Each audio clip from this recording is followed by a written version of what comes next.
नमस्कार दोस्तों, कैसे हैं आप सब। आशा करती हूँ कि आप सब बहुत अच्छे हैं और आपकी पढ़ाई भी निरंतर रूप से बहुत ही अच्छे तरीके से चल रही होगी।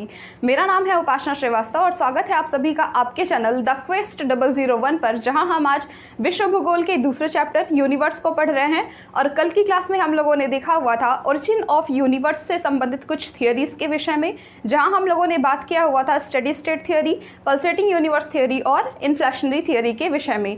आज की क्लास में हम देखने जा रहे हैं ब्रह्मांड की उत्पत्ति से संबंधित सबसे ज़्यादा सर्वमान्य अवधारणा या कह सकते हैं कि सबसे authentic theory the big bang theory, यानी कि महाविस्फोट सिद्धांत के विषय में।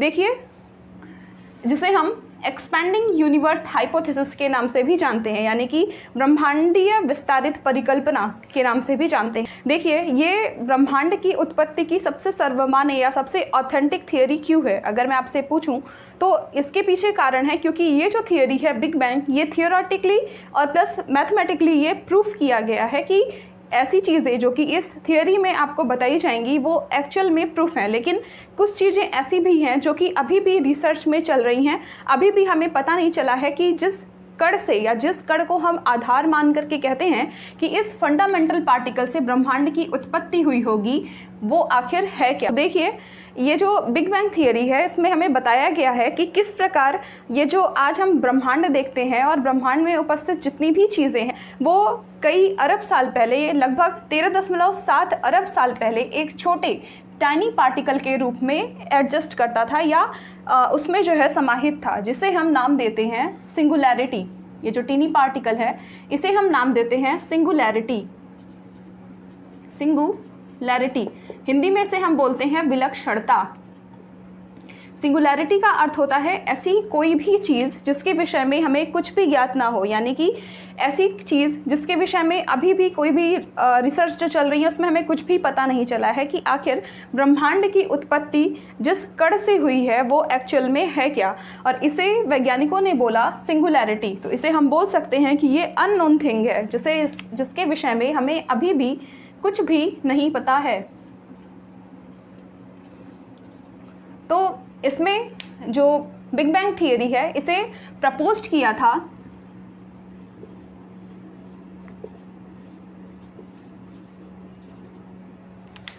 बेल्जियम के पृष्ठ थे जॉर्ज लेमेंत्रे के द्वारा। और ये जो शब्द है बिग बैंग, इसे नाम दिया था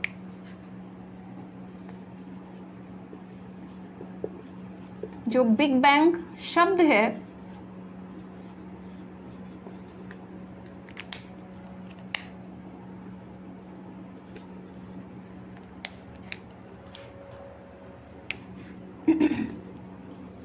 फ्रेड हॉयल ने।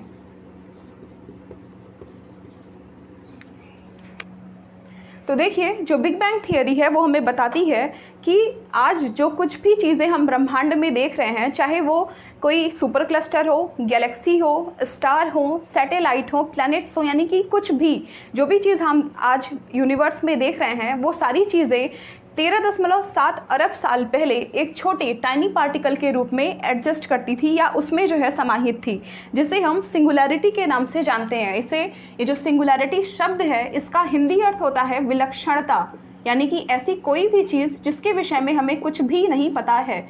इसे वैज्ञानिकों ने नाम दिया विलक्षणता का, सिंगुलैरिटी का।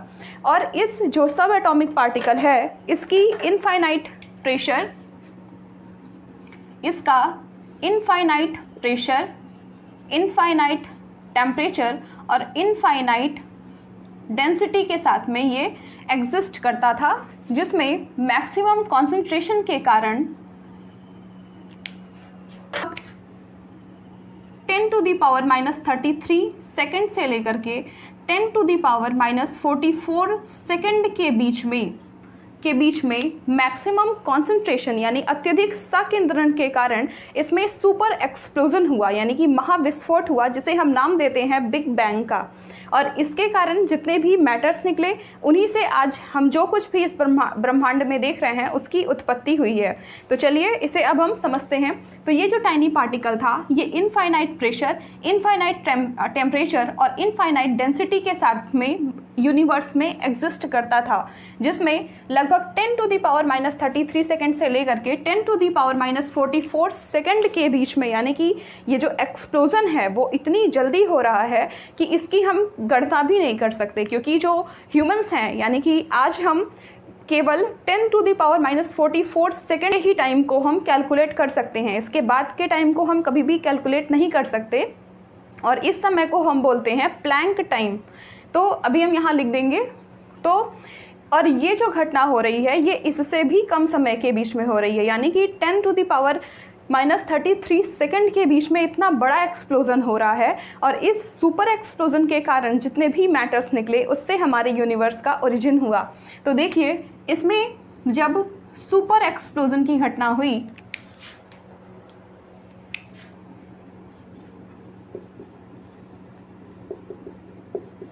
जिसे हम नाम देते हैं बिग बैंग, बिग बैंग यानी कि महाविस्फोट।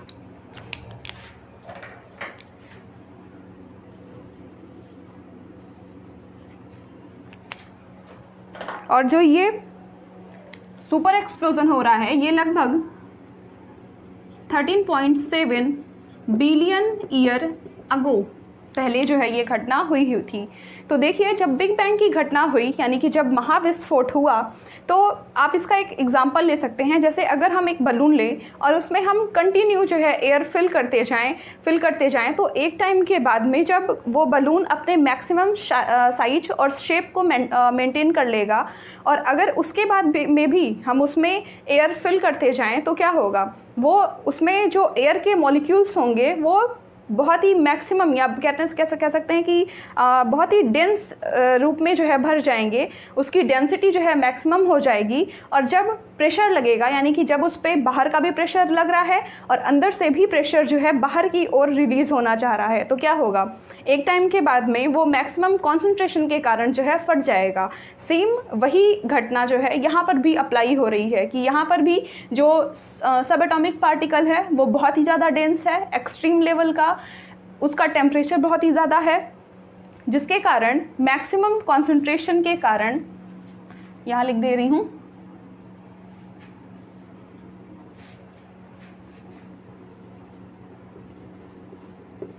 मैक्सिमम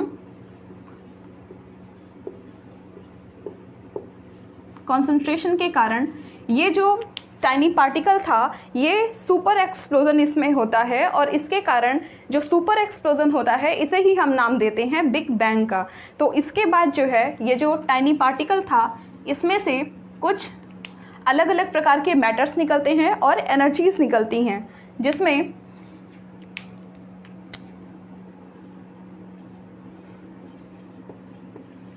कुछ एनर्जी निकलती है और कुछ मैटर्स जो है निकलते हैं। चूँकि हमें इन मैटर या इस एनर्जी के विषय में कुछ भी चीज़ें पता नहीं है कि ये जो मैटर है वो क्या है, या जो ये एनर्जी जो निकली वो क्या है, इसी कारण हम इसे डार्क मैटर या डार्क एनर्जी के नाम से जानते हैं। क्यों? क्योंकि ये अननोन है, इसके विषय में हम कुछ नहीं जानते। Dark matter. इसके बाद जो है, और आपको पता है कि ये जो डार्क मैटर्स हैं ये लगभग 27% हमारे यूनिवर्स में एग्जिस्ट करते हैं, और इनका बहुत बड़ा रोल जो है हमारे यूनिवर्स में देखने के लिए मिलता है, जिस पर आज भी रिसर्च कार्य चल रहे हैं कि क्या डार्क मैटर जो है वो वास्तव में एग्जिस्ट करता है, और अगर है तो किस फॉर्म में है। इसके बाद जितने भी यहाँ से मैटर्स निकले वो 2 प्रकार के थे, जिनमें पहला था मैटर जो कि पॉजिटिव चार्ज था मैटर, और दूसरा था एंटी मैटर। एंटी मैटर ये ऐसे मैटर थे जो कि नेगेटिव चार्ज थे। मैटर क्या है? ये पॉजिटिव चार्ज हैं, जबकि एंटी मैटर नेगेटिव चार्ज थे। आपको पता होगा कि जब पॉजिटिव एटम या और नेगेटिव एटम एक साथ में मिलते हैं तो वो क्या हो जाते हैं, वो डिस्ट्रॉय होना शुरू हो जाते हैं। तो यहाँ पर ये जब 2 मैटर्स आपस में साथ में मिले तो ये भी डिस्ट्रॉय हो गए, यानी कि इनका ये जो है वो नष्ट होना शुरू हो गए। लेकिन इसमें भी जो स्ट्रॉन्ग मैटर्स थे, या कह सकते हैं, देखिए यहाँ पर भी दो प्रकार की जो है बातें कही जाती हैं। पहली तो ये कि इसमें जो है जब एंटी मैटर और मैटर आपस में साथ में मिले तो जो मैटर, जो स्ट्रॉन्ग मैटर्स थे वो बच गए, जिनसे हमारे ब्रह्मांड की उत्पत्ति हुई। और दूसरी जो तरफ हम कहते हैं कि जो मैटर्स थे इनकी संख्या एंटी मैटर्स से जो है ज़्यादा थी, जिस कारण से जो मैटर्स थे ये बच गए।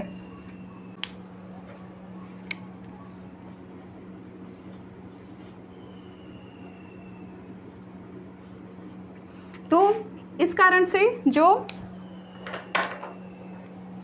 यहाँ पर मैटर्स थे, इसमें भी जो स्ट्रॉन्ग मैटर थे वो क्या हो गए, वो सरवाइव करने लगे। देखिए ये प्रकृति का नियम है कि अगर कोई चीज़ बहुत ज़्यादा स्ट्रॉन्ग है तो वो अपने से जो कमज़ोर है उससे जो है लड़ करके या किसी भी तरीके से वो सरवाइव कर ही लेती है। तो इसी प्रकार की कुछ घटना यहाँ पर भी आपको देखने के लिए मिलती है कि जो मैटर थे वो ज़्यादा स्ट्रॉन्ग थे, या कह सकते हैं इनकी संख्या जो है बहुत ज़्यादा थी, जिस कारण से ये बच गए। और इससे ही जो कुछ भी आज हम ब्रह्मांड देखते हैं या ब्रह्मांड में चीज़ें देखते हैं उनका ओरिजिन हुआ। इसके बाद जो मैटर्स थे, जो ब्रह्मांड था, इसकी जो घटना हुई वो इतने सेकंड यानी फ्रिक्शन ऑफ सेकंड के बीच में हुई। इसके बाद अचानक लगभग 3 मिनट के बाद में जो हमारा ब्रह्मांड था वो अचानक से कूल डाउन होना शुरू हुआ, और ये लगभग 1 बिलियन डिग्री सेल्सियस तक जो है वो ठंडा हो गया अचानक से। और इसके बाद जो है वो लगभग 3,80,000 साल के बाद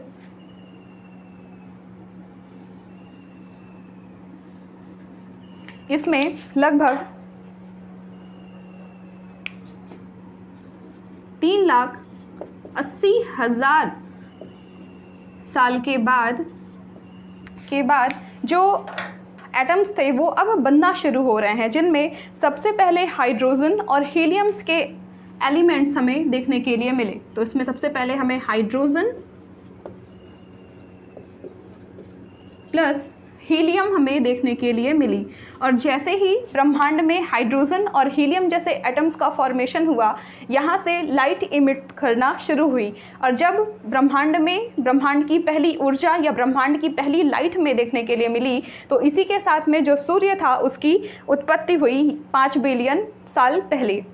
तो देखिए यहाँ जब ये आपस में मिले तो इनसे लाइट का फॉर्मेशन हुआ, या कह सकते हैं लाइट जो है वो इमिट हुई।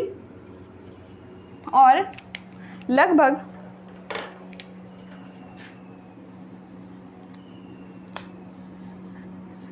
5 बिलियन साल पहले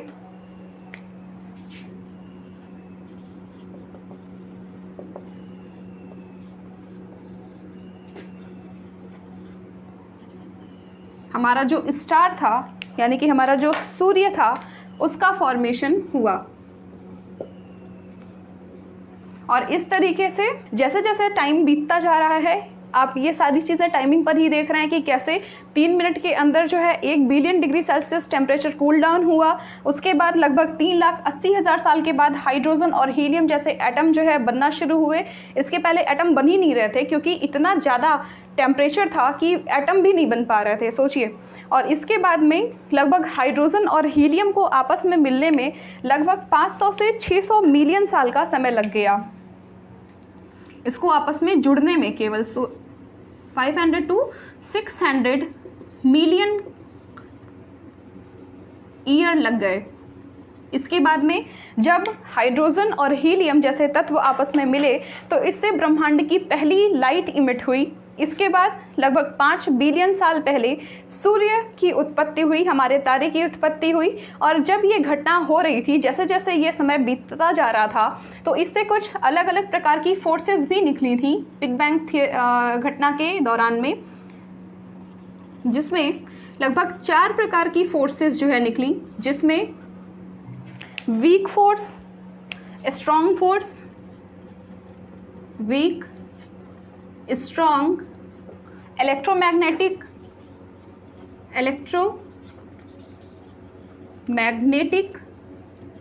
और प्लस ग्रेविटेशनल फोर्स जो है निकली।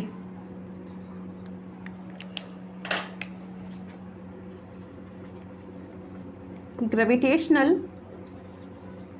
फोर्स और धीरे धीरे करके यहाँ से कुछ डस्ट पार्टिकल्स निकले। अभी जब हम आगे पढ़ेंगे कि प्लैनेट कैसे बने तो उसमें हम देखेंगे कि किस प्रकार से जो फोर्सेस निकल रही हैं, जिसमें वीक, स्ट्रॉन्ग, इलेक्ट्रोमैग्नेटिक और ग्रेविटेशनल फोर्स हैं, तो इन्हीं के साथ में कुछ डस्ट पार्टिकल, कुछ गैसेस भी निकले, कुछ एलिमेंट्स भी निकले, जिसमें प्रोटॉन, न्यूट्रॉन और इलेक्ट्रॉन जैसे जो तत्व थे वो हमें देखने के लिए मिले। इनमें प्रोटॉन, न्यूट्रॉन और इलेक्ट्रॉन जैसे एलिमेंट्स भी बाद में चल करके बने।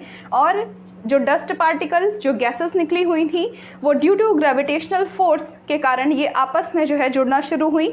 और कन्वेक्शन करंट, जो कि एक, जब हम ओशेनोग्राफी पढ़ेंगे तो वहाँ हम देखेंगे, जब हम प्लेट टेक्टोनिक पढ़ेंगे तो वहाँ हम देखेंगे कि किस प्रकार से कन्वेक्शन करंट की सबसे महत्वपूर्ण भूमिका होती है किसी प्लेट के मूविंग के लिए। जब जैसे कि कोई हल्की प्लेट अगर है, मान लीजिए ये एक हल्की प्लेट है और ये एक भारी प्लेट है, तो हल्की प्लेट जब आपस में पास आती है, कन्वेक्शन करंट जो है वो हमेशा अप एंड डाउन फॉर्म में चलता है। जैसे ये जो करंट है ये एक बार अप होगा, ऊपर की ओर जाएगा, और डाउन यानी कि नीचे की तरफ आएगा। इसी को हम बोलते हैं कन्वेक्शन करंट या कन्वेक्शनल फोर्स। और इसी के कारण जो प्लेट्स होती हैं, वो जो हल्की प्लेट हैं वो ऊपर हो जाती हैं, जब ये आपस में टकराती हैं तो ये ऊपर हो जाती हैं, और जो भारी प्लेट हैं वो नीचे की ओर धंस जाती हैं या घुस जाती हैं, जिस कारण से आपने देखा होगा कि माउंटेन्स वगैरह बनते हैं। और इसी प्रकार से जो कन्वेक्शन करंट थी, जब ये गैसेस, डस्ट पार्टिकल आपस में मिल रहे थे, आपस में जुड़ रहे थे, तो ड्यू टू कन्वेक्शन करंट या कन्वेक्शन करंट के कारण या ये लगातार जो मैटर्स थे एक तो आपस में जुड़ रहे हैं, प्लस ये लगातार जो है रोटेट कर रहे हैं, लगातार जो है ये घूम रहे हैं, जिस कारण से जो प्लैनेट्स हैं उनका लगभग गोलाकार हमें देखने के लिए मिलता है। तो यहाँ से हमारे सन का फॉर्मेशन हुआ, हमारे सूर्य की उत्पत्ति हुई, और धीरे धीरे करके जो सोलर सिस्टम है उनका विकास हुआ, प्लैनेट्स बनी, सैटेलाइट्स बनी। जितनी भी चीज़ें हम ब्रह्मांड में देखते हैं उन सारी चीज़ों की उत्पत्ति जो है इस परिघटना में बताया गया है कि कैसे हुई। तो ये है बिग बैंग थियरी। तो यहाँ एक बार हम फिर से एक बार समझ लेते हैं कि किस तरीके से ये चीज़ें जो है हो रही हैं। तो देखिए, जो बिग बैंग थियरी है इसे प्रपोज किया था जॉर्ज लेमेंत्रे, जो कि बेल्जियम के एक पृष्ठ थे इनके द्वारा। ये हैं बेल्जियम से, और ये जो शब्द है बिग बैंग इसे दिया फ्रेड हॉयल ने, जो कि एक जियोलॉजिस्ट थे, जो जियोग्राफर थे, एक अपने BBC इंटरव्यू के दौरान में। इसके बाद बिग बैंग थियरी हमें बताती है कि किस प्रकार से जो कुछ भी हम अपने ब्रह्मांड में देखते हैं वो 13.7 अरब साल पहले एक छोटे टाइनी पार्टिकल के रूप में मौजूद था, जिसका इनफाइनाइट प्रेशर, इनफाइनाइट टेम्परेचर और इनफाइनाइट डेंसिटी थी, जिसमें लगभग 13.7 बिलियन ईयर साल पहले इसमें सुपर एक्सप्लोजन यानी कि महाविस्फोट की घटना हुई ड्यू टू मैक्सिमम कॉन्सेंट्रेशन के कारण।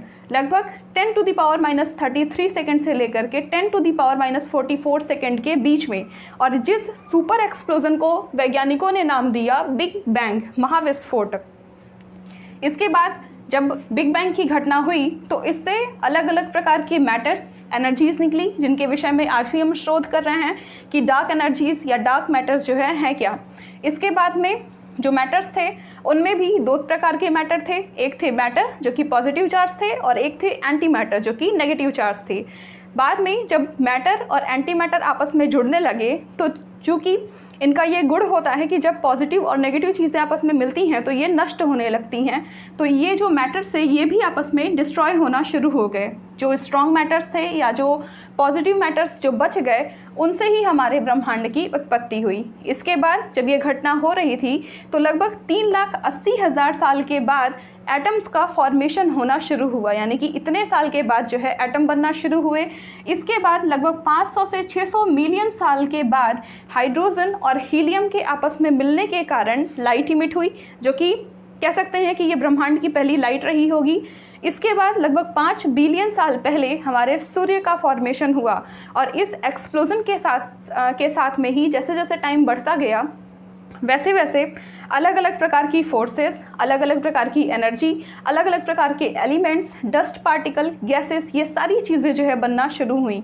और इसी के कारण इससे निकलने वाली 4 प्रकार की फोर्सेस थी, जिसमें weak force, strong force, electromagnetic force और ग्रेविटेशनल फोर्स निकली, जिसमें सबसे महत्वपूर्ण जो भूमिका है वो है ग्रेविटी या ग्रेविटेशनल फोर्स की, जो कि अभी हम जितनी भी चीज़ें पढ़ेंगे उसमें इसका बहुत इंपॉर्टेंट या बहुत ही मेजर रोल जो है आपको देखने के लिए मिलेगा। इसके बाद जो है कुछ एलिमेंट्स निकले, जिसमें प्रोटॉन, न्यूट्रॉन और इलेक्ट्रॉन जैसे एलिमेंट्स जो है बने। अब हम देखेंगे कि हिग्स बोसान क्या होता है और कैसे जो वैज्ञानिक थे उन्होंने ये माना हुआ था कि जो प्रोटॉन है यही सबसे छोटा एटम है जिससे ब्रह्मांड की उत्पत्ति हुई होगी। लेकिन बाद में चल करके पीटर हिग्स, जो कि इंग्लैंड से थे, और इंडिया से सत्येंद्र नाथ बोस आए, जिन्होंने अपनी थियोरी दी, बोस थियोरी, और इसको आधार मान करके पीटर हिग्स ने कहा कि जिस पार्टिकल की खोज कर रहे हैं हम, या जिसे हम आधार मान रहे हैं कि यही फंडामेंटल पार्टिकल होगा ओरिजिन ऑफ यूनिवर्स से संबंधित, लेकिन ये वास्तव में फंडामेंटल पार्टिकल नहीं है।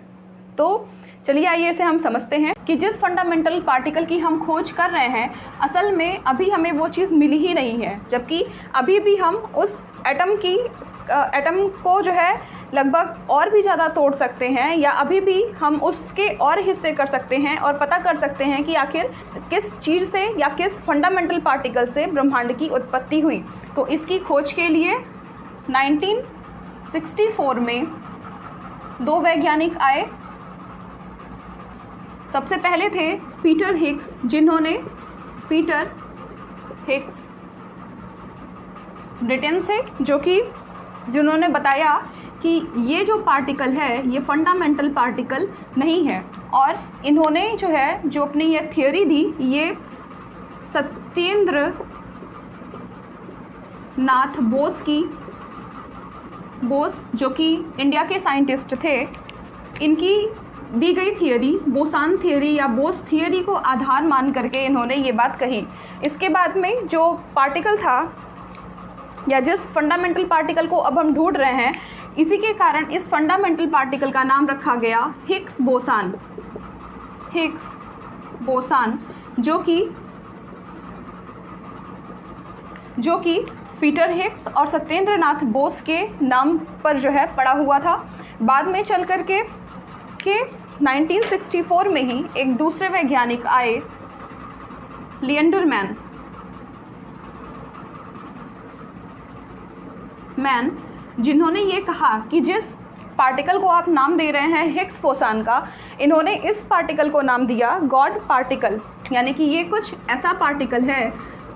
देखिए, जिस पार्टिकल की हम खोज कर रहे हैं अभी भी हम उसके विषय में कुछ पता नहीं कर पाए हैं, जिस कारण से सब कुछ चीज़ें या कुछ कहीं ना कहीं जो चीज़ है वो भगवान से जुड़ ही जाती है। तो इसीलिए लिएंडर मैन ने इस पार्टिकल को नाम दिया गॉड पार्टिकल का।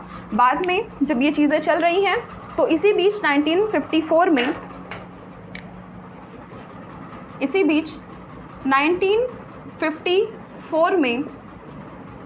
में यूरोपियन यूनियन के द्वारा एक प्रयोगशाला खोली जाती है जिसका नाम है CERN, CERN।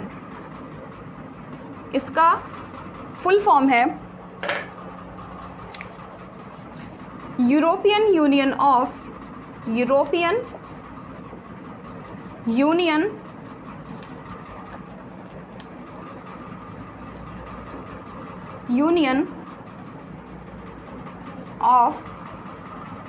Nuclear research. देखिए, इन दोनों के नामों में अंतर है, क्योंकि ये जो नाम है ये फ्रेंच इसका जो है फुल फॉर्म होता है, लेकिन क्योंकि हम इंग्लिश पढ़ रहे हैं तो इसलिए इसका नाम यहाँ पर ये रखा गया है।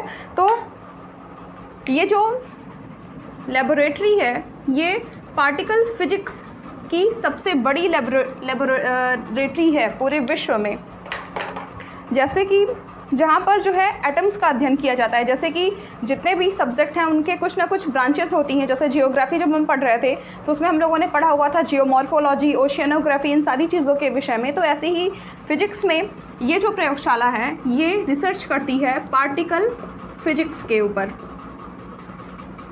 यानी कि कण भौतिकी की, और ये विश्व की सबसे बड़ी प्रयोगशाला है। उसे हम लिख सकते हैं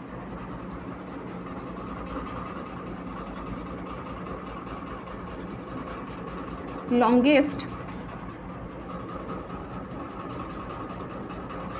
लेबोरेटरी।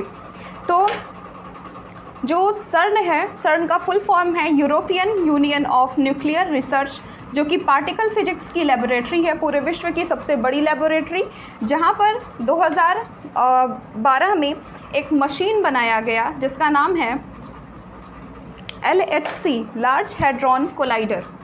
LHC, लार्ज हैड्रॉन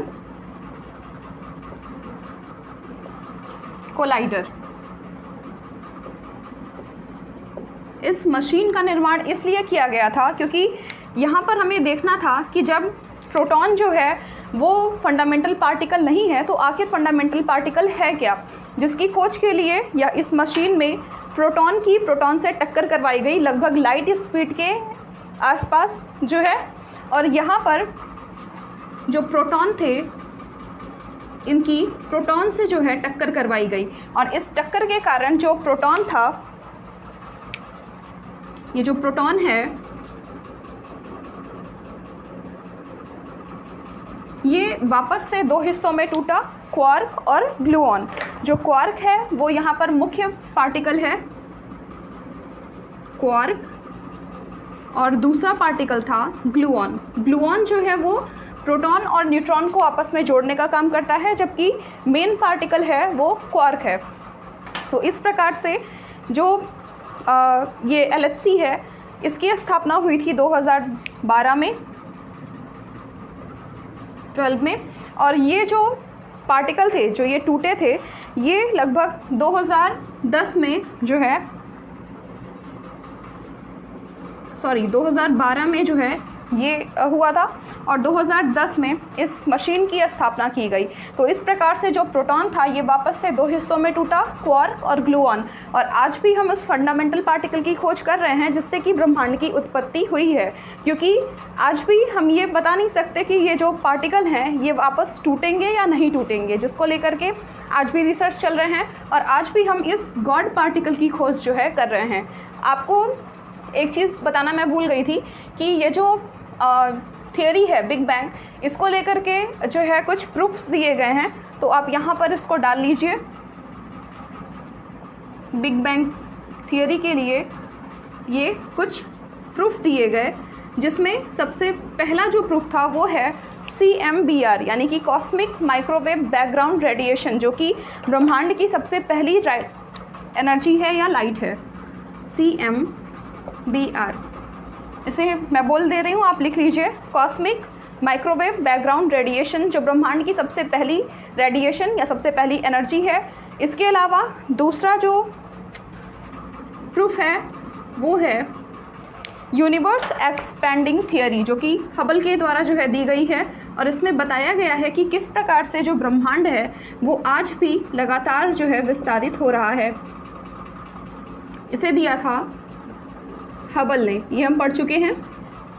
और तीसरा जो प्रूफ है वो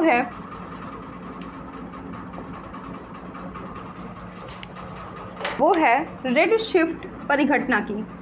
रेड शिफ्ट परिघटना, देखिए, रेड शिफ्ट परिघटना के अंतर्गत हम ये जानते हैं कि कोई भी चीज़ अगर है, कोई भी वस्तु है, और वो हमसे अगर जितनी भी दूर जाती है, यानी कि उसकी दूरी जितनी ज़्यादा बढ़ती जाती है, वो हमें रेड कलर की देखने के लिए मिलती है, क्योंकि उसकी जो फ्रीक्वेंसी है वो कम होती जाती है। जबकि अगर कोई चीज़ है और वो मेरे पास आती जा रही है, तो वो हमें ब्लू कलर की देखने के लिए मिलती है, क्योंकि उसकी जो फ्रीक्वेंसी है वो ज़्यादा होती जाती है। तो ये है रेड शिफ्ट परिघटना। और जो है ये CMBR जो है, इसकी खोज की थी एलन पेंजिया, यहाँ लिख दे रही हूँ, एलन पेंजिया और रॉबर्ट विल्सन ने। यहाँ जगह नहीं है तो आप इसे यहाँ पर छोटा सा लिख दीजिएगा, रॉबर्ट विल्सन। तो CMBR की खोज जो है इन दो लोगों ने की थी। हमने समझ लिया रेडशिफ्ट परिघटना जो है क्या होती है। तो चलिए अब हम इसे जो है समझ लेते हैं। तो देखिए यहाँ पर जो है इस पार्टिकल की खोज करने के लिए 1964 में ब्रिटेन से एक वैज्ञानिक आते हैं पीटर हिग्स, जिन्होंने सत्येंद्रनाथ बोस की थियरी, बोसान थियरी या बोस थियरी को आधार मानते हुए ये बताया कि जिस फंडामेंटल पार्टिकल को हम कह रहे हैं कि हमें ये फंडामेंटल पार्टिकल अब मिल चुका है कि जिससे ब्रह्मांड की उत्पत्ति हुई है, वास्तव में वो फंडामेंटल पार्टिकल है ही नहीं।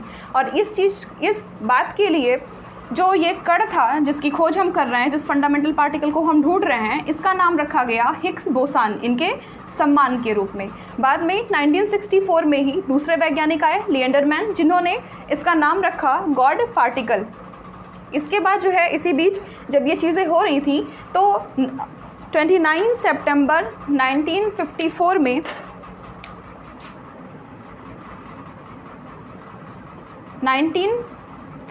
में सर्न नाम की एक प्रयोगशाला खोली गई, जो कि यूरोपियन यूनियन के द्वारा। ये जो है वो पार्टिकल फिजिक्स यानी कि कण भौतिकी की विश्व की सबसे बड़ी प्रयोगशाला है, जहां पर एटम्स की खोज की जाती है। बाद में यहीं पर सर्न के द्वारा जो है एक मशीन बनाई जाती है LHC, जिसे हम लार्ज हैड्रॉन कोलाइडर के नाम से जानते हैं, 2010 में, जहां पर प्रोटॉन की प्रोटॉन से टक्कर करवाई जाती है। देखिए अगर हमें किसी चीज़ को ढूंढना है कि कोई चीज़ जो है वो किस चीज़ से मिल करके बना हुआ है, तो हमें उसे तोड़ना पड़ेगा। और यही कारण है कि यहाँ पर भी प्रोटॉन की प्रोटॉन से टक्कर करवाई गई 2012 में, जिसमें प्रोटॉन जो है वो दो हिस्सों में टूटा, या कह सकते हैं दो सब एटॉमिक पार्टिकल में टूटा, क्वार्क और ग्लूऑन, जिसमें मेन पार्टिकल जो है वो है क्वार्क। इस प्रकार से हमें पता चला कि अभी भी जिस फंडामेंटल पार्टिकल की हम खोज कर रहे हैं, वास्तव में अभी वो और हिस्सों में टूट सकता है। बाद में चल करके जो है ये जो चीज़ें हो रही थी ये हुई। और ये जो बिग बैंग की थियरी है, इसे जो है इसके प्रूफ के रूप में जो है 3 तरीके की चीज़ें बताई जाती हैं, जिसमें सबसे पहली बात है CMBR यानी कि कॉस्मिक बैकग्राउंड रेडिएशन का होना, जिसे दिया था एलन पेंजिया और रॉबर्ट विल्सन के द्वारा, कि इसे माना गया कि ये जो है वो ब्रह्मांड की पहली लाइट या पहली एनर्जी है। इसके बाद दूसरा है यूनिवर्स एक्सपेंडिंग थियरी, जिसे हबल के द्वारा दिया गया, और इसे हम लोगों ने पढ़ा भी कि किस प्रकार से जो हमारा ब्रह्मांड है वो लगातार विस्तारित है। जैसे कि इसका एग्जांपल ले सकते हैं कि जो हमारी जो गैलेक्सी है मिल्की वे, वो उसकी पड़ोसी गैलेक्सी एंड्रोमेडा से लगातार पास आ रही है। इसके बाद तीसरी जो प्रूफ था वो है रेडशिफ्ट, जिसमें बताया गया कि अगर कोई चीज़ हमसे दूर जा रही है तो वो हमें रेड कलर की दिखाई देगी, अगर कोई चीज़ हमारे पास आ रही है तो वो हमें ब्लू कलर की दिखाई देगी। तो इस प्रकार से जो है ये है बिग बैंग थियरी के विषय में, जहां हम लोगों ने सर्न को पढ़ा और बिग बैंग थियरी के विषय में पढ़ा। यहाँ पर एक और चीज़ आप लिख लीजिए कि सर्न जो है इसका एसोसिएट मेंबर भारत जो है वो 2017 में बना था। तो हम यहाँ लिख दे रहे हैं नोट में, ये नोट है, ध्यान दीजिएगा। इंडिया जो है वो सर्न का एसोसिएट मेंबर बना है, एसोसिएट मेंबर बना है 2017 में। तो ये कुछ इम्पॉर्टेंट चीज़ें थी जिसे हम लोगों ने नोट कर लिया है, और आप इसे जो है अब नोट कर लीजिए। और आशा करती हूँ कि आपको चीज़ें अच्छे तरीके से समझ में आई होंगी। जो चीज़ें छूटी हुई हैं उसे मैं बोल दे रही हूँ, आप इसे नोट कर लीजिए। चलिए इसमें लिखिए कि आरंभ में वे सभी जिनसे ब्रह्मांड की उत्पत्ति हुई है वो एकाकी परमाणु के रूप में अत्यधिक तापमान और घनत्व के साथ एक बहुत ही सूक्ष्म आयतन वाले स्थान पर थे। लगभग इसमें 13.7 अरब साल पहले अत्यधिक संकेंद्रण के कारण इसमें कॉस्मिक एक्सप्लोजन की घटना हुई, जिसे हम बिग बैंग के नाम से जानते हैं। और इसके बाद आप लिखिए दूसरा हिग्स बोसान के लिए कि fundamental particle of the universe, और बाकी चीज़ें तो हम लोगों ने लिख ली कि ये क्या है, किसने इसकी खोज की हुई है। तो सारी चीज़ें जो है इसमें हो गई हैं। आप इसका जो सिनॉप्सिस है या जो ये फिगर है, आप इसे अच्छे तरीके से बना लीजिएगा। और अगर आपको चीज़ें समझ में आ रही हैं, पढ़ाने का तरीका अच्छा लग रहा है, तो प्लीज़ चैनल को लाइक, शेयर और सब्सक्राइब जो है ज़रूर कीजिए। चीज़ें कैसी लग रही हैं इसे कमेंट बॉक्स के थ्रू मुझे ज़रूर बताइए। और अब हम अगली क्लास में बात करने वाले हैं आकाशगंगा के विषय में। तो अब हम मिलेंगे कल की क्लास में। नमस्कार, धन्यवाद।